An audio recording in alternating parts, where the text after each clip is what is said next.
এবার জাহাজের মধ্যে শাকিব খানের তাণ্ডব সিনেমার খালি গায়ের সিক্স প্যাক লুক ফাঁস হতেই পুরো নেট দুনিয়াতে তুমুল আলোড়ন সৃষ্টি হয়েছে।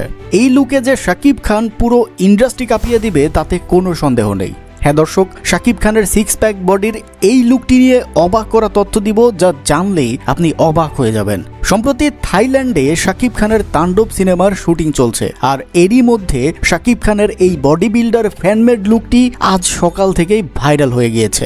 কেউ বলছে আমরা রায়হান রাফির তাণ্ডব নিয়ে এমনই একটি ধামাকার জন্য অপেক্ষা করছিলাম। ইতিহাসে এই প্রথমবার বলিউডের নায়কদের টেক্কা দিতে শাকিব খানের এই লুকই যথেষ্ট। প্রকাশের সাথে সাথে পুরো শাকিবিয়ানদের মধ্যে হইচই পড়ে গিয়েছে লুকটি নিয়ে। কেউ বলছেন শাকিব খান শুধু বাংলার নয়, পুরো বিশ্বের সুপারস্টার। তার সৌন্দর্য এবং অভিনয়ের ধারে কাছেও নেই কেউ এখন। বলে রাখা ভালো, এই একটি জিনিসেরই কমতি ছিল শাকিব খানের মধ্যে, সেটা হলো সিক্স প্যাক লুকের শাকিব খান। অবশেষে সেটির আশাও পূরণ হয়ে গেল শাকিব খানের। যদিও এটি ফ্যানমেড লুক, কারণ শাকিব খানকে নতুন নতুন লুকে দেখতেই পছন্দ করে আমাদের মতো শাকিবিয়ানরা। তাই তাণ্ডব মুভিটির পরিচালক রায়হান রাফির কাছে শাকিবিয়ানদের অনুরোধ থাকবে আমাদের প্রিয় সুপারস্টারকে যেন এমনই একটি দৃশ্যে সবার সামনে চমক হিসেবে আনা হয়। তো দর্শক, আপনার কাছে কেমন লাগলো শাকিব খানের এই সিক্স প্যাক বডি বিল্ডার লুকটি? কমেন্টে জানিয়ে যাবেন আপনার অতি মূল্যবান মতামত।